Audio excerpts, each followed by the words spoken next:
let's really start with kind of the heart of the matter, and that is, what is it that drives business growth? If you're leading a business, what is it that's going to make your business bigger and better in the future than it is today? And then the second part of that issue is, what does pay have to do with it, if anything? So let's take a global kind of 40,000-foot look at this first as we begin today. You have this present company that wants to grow into a future company. For that to occur, there's a certain amount of kind of breakthroughs that have to occur, breakthrough growth, if you will. Those things are reliant on the company securing some kind of competitive advantage.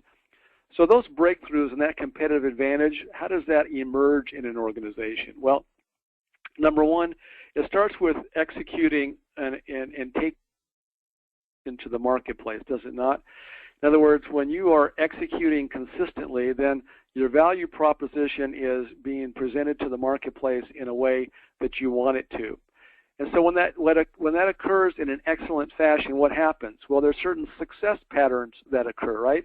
The market accepts your value proposition, and they go back for more. And as they go back for more, that develops in the mind of the people that are working for you this idea, oh, we have something that works here. We have something of value, and people want it. And so as you continue that progress over time, you start seeing a certain pattern emerge that has to do with a renewing of the success that you early on start experiencing. So that execution has to continue, and those success patterns then start becoming kind of self-perpetuating. This is the flywheel concept that was talked about in Good to Great. As that market acceptance occurs over a period of time, there's something that starts happening both in the marketplace as well as in your organization. And that's where this culture of confidence starts developing. And you see this in organizations that are really succeeding. Companies that don't wake up every day wondering whether or not they're going to achieve their growth goals. They're confident that's going to happen. This is really where market dominance starts taking place. And of course, we can look at all kinds of examples. Apple's the easy example of this, but companies like Disney and Amazon and many others that you could probably reel off yourself, or even lesser known ones within your industry, where they really kind of have this dominant position. They've secured this holy grail of a competitive advantage, and this culture of confidence is really extended throughout the organization. You can sense it and feel it as soon as you walk into a company. Once you have that culture of confidence, you have a competitive advantage, because culture is not copyable. You can't just transplant it into some other business, and just because you might be able to mirror the kind of products that they're developing, for example.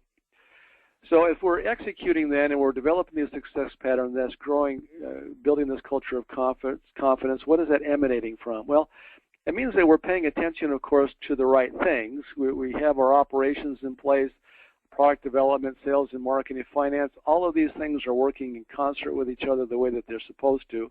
And they're rooted, obviously, in a foundation of the right kind of vision of what the business really sees for itself, who they are, what its mission is, what the strategy is for rolling out what you're doing into the marketplace, and then perhaps most importantly, the business model. Business model is different than the business strategy. Business model is, what is our revenue engine? How do we produce it, and how do we leverage it for growth? Second, then, how do we then take that model into the marketplace and compete with it? That's what our strategy is. So if these are the things that are at the core of what's driving our competitive advantage and helping us now build this value proposition in the marketplace that's developing the success patterns, where does compensation fall in all of this? Well, it has to play a strategic role just like these other issues do. It has to start with properly diagnosing what we're doing right now from a reward standpoint, and developing a clean game plan for how we now reinforce these cycles that have to be occurring in our business if we want success to continue to occur. Once we have that game plan in view, we've really diagnosed where we are and we're envisioning what the future looks like. Now we're in a position to actually start developing the specific compensation and pay programs that are going to mirror that game plan and reflect the philosophy that we've developed, which I'll talk more about in a few minutes, and that we're carrying that out now in the way that we pay people and developing the right kind of partnership. And then we're going back and we're reinforcing what we're doing. We're making sure people see the connection between the vision of the company, what their role is in this business model, and strategy, and what's expected of them in those roles, and then finally how they will be rewarded if they fulfill those expectations. When those things start coming into clear view for people, you have line of sight. Line of sight is part of what builds this culture of confidence that we're talking about. So this is the global picture of what we're trying to create. Now we want to develop this now into more of a micro picture of some of the specific steps companies can take to make sure this happens. First of all, pay plans that drive growth do several things. Number one, they build a sense of partnership between ownership and the workforce. It's not just a matter of making sure that people are paid competitively. It's, do they feel a sense of partnership to the extent that they will now become stewards of the ownership's vision and what they're trying to create. Number two, pay plans that drive growth communicate and reinforce the values and the goals and the objectives of the company. So there's continuity there. You don't walk into a meeting and talk about values and goals and where you're going in the future, but then people get their pay and are pulled in a completely different strategic direction, or it's just inconsistent with what they're hearing in these meetings.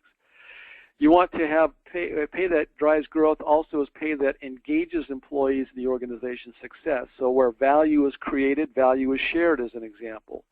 It also rewards contributors, specific contributors, key producers for successful achievements that they're making. And it has the flexibility to do that. And ultimately what you want it to do is make sure it creates this kind of unified financial vision for growing the business. So everybody's looking through the same set of lenses at all times, including in the way that they're paid. Then a must of all of this is that the things that we do with pay reinforce our business model. In other words, it's another tool that we have to reinforce what the leverage points are in our model, reinforce what the role somebody has in that model, and reinforce what expectations we have of them in that role. A lot of businesses do good things with compensation, but they don't draw a link between compensation and the business model and ask themselves the question, okay, well, what is our revenue engine? What are the key parts of it? How do we pay attention now to make sure we're maintaining that revenue engine, but with an eye towards growth? And then how do we pay people that also creates that same balance in the way that they think and the way that they look at things? So what are we trying to do when we create any kind of specific new compensation plan in the context of what we just talked about? Well, we're trying to communicate what's important to the business. So execution will now align with the business model. So when that occurs, we have this lining up in the minds of people what it is that their role is in that business model and strategy, how they're going to be paid, and then therefore how they should execute on what they're doing. So it's one of the ways that we put emphasis on the things that are most critical and the highest priorities to the organization. Our compensation strategy then overall is just a systematic way of going about determining how we're going to invest profits in employees and how we're going to do that in a way that multiplies now productivity and growth instead of diminishing those things. We're not thinking about compensation then just as a cost containment issue. We're thinking of it as an investment that's properly allocated. We'll talk more about that in a few minutes. In that process, we want to create this sense of partnership that I talked about with those on whom our future growth depends. So it would be antithetical then to think, okay, if we're going to grow and we need particularly our key people focused on the right issues on those on that growth, to then think that somehow we can divorce the discussion of compensation from all of that. It has to be securely linked